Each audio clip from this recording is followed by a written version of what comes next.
Hello, everyone. Thank you for joining me for another wonderful book review, a quick book review at that. And yes, we are talking about John Brown. Wonderful book. Wonderful, wonderful, excellent book. I'm actually in the process of trying to edit, not really edit, but combine my audio because I did this book in audio. So, I have an audio book, which is this book that I'm going to load up for you all after I combine the audio all together, all the chapters, and you all will love this book because you will learn something from this book. So if you don't know anything about John Brown, you definitely want to read this book. If you know about John Brown, you should definitely read this book anyway and give yourself a little bit more insight if it's something you are interested in again. But for all black folks should know who John Brown is. All black folks should read about John Brown. This is one of many of the greatest abolitionists alive. One of the bravest, courageous, strongest abolitionists alive at that time. Frederick Douglass time. Frederick Douglass was a strong abolitionist as well, but John Brown took it to a whole nother level. When I say he took it to a whole nother level, the Lord was backing John Brown. John Brown was the reason why we got to the Civil War, why the Civil War was even started, no matter what they tell you for the Union, and this and that. This man right here loves black people. And God is my witness that he's listening to us now. And thank you, John Brown.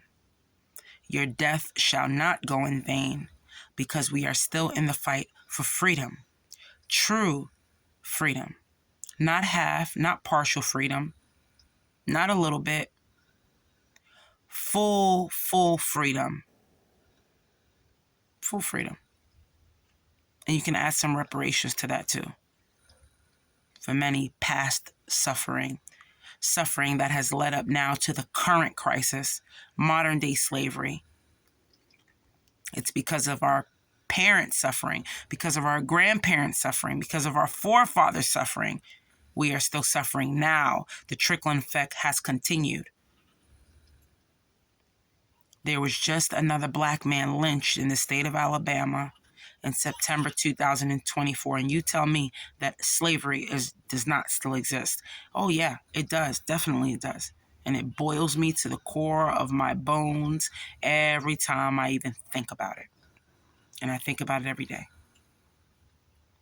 But I shall keep it in my mind, because that way I could be constantly reminded of my fight.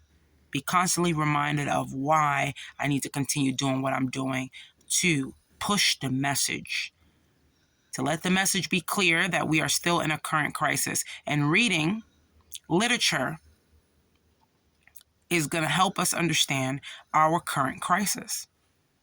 It starts off with little pieces of the puzzles like these. John Brown, William Steele, Frederick Douglass, Harriet Tubman. It starts off with little pieces like these.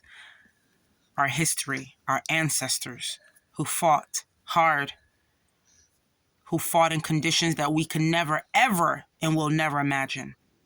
We owe it to them to continue the fight, because the fight has not ended. It's just that the fight should be a little bit more physically less challenging for us than it was for our ancestors, who endured things that we would never be able to endure, not even a day without complaining. Go look for this book in your local library. If you can't find it, don't worry, because I'm going to load up the audio version of this book. Okay, that's narrated by myself. I'm going to load it up, so even if you can't find this book anywhere, you can listen to the audio. I appreciate you all very, very much. You all have a beautiful and blessed day, and thank you for listening to this book review. This was a quick one, but it's an important one.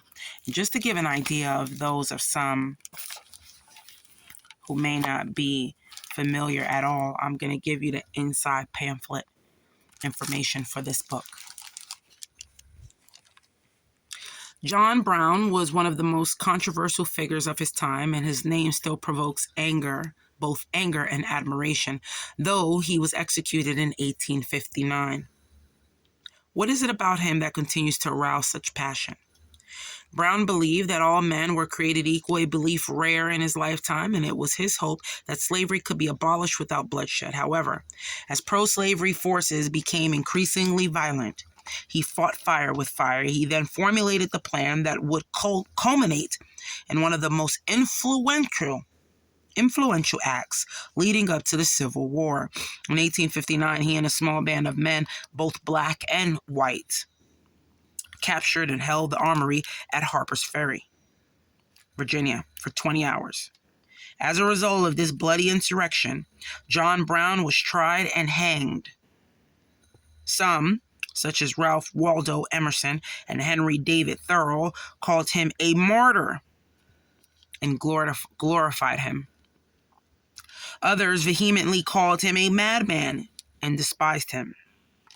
With meticulous research and stunning archival photographs, renowned author Clinton Cox has brilliantly evoked this compelling, complex man in the time of extremes in which he lived. You all have a beautiful and blessed day, and thank you all for listening today. And if you all have read this book, leave a comment below. If you haven't read it, if you're interested in reading it, or if you're ready for the audio, leave a comment below as well. I really, really honestly appreciate any comment that you leave, and I respond to all comments, bad or good. Thank you all so much, and have a beautiful and blessed day.